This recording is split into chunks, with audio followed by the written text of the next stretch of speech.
Welcome guys, and in this video I'm going to show you how you can edit PDF in iLovePDF. So basically just go to ilovepdf.com and right here find edit PDF, click on edit PDF and click on select PDF file, and right here select a PDF file. And right here you can annotate, edit, or just add some text or draw, or add an image if you need, or shape. So choose one of those. You can edit or annotate it as I said. So for now I will annotate like this by choosing this pencil icon and drawing something.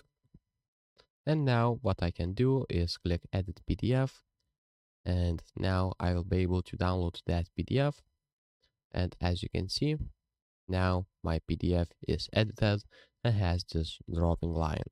So if this video was helpful, please make sure to subscribe to Guide to Everything, comment down below for the algorithm, and see you in the next one.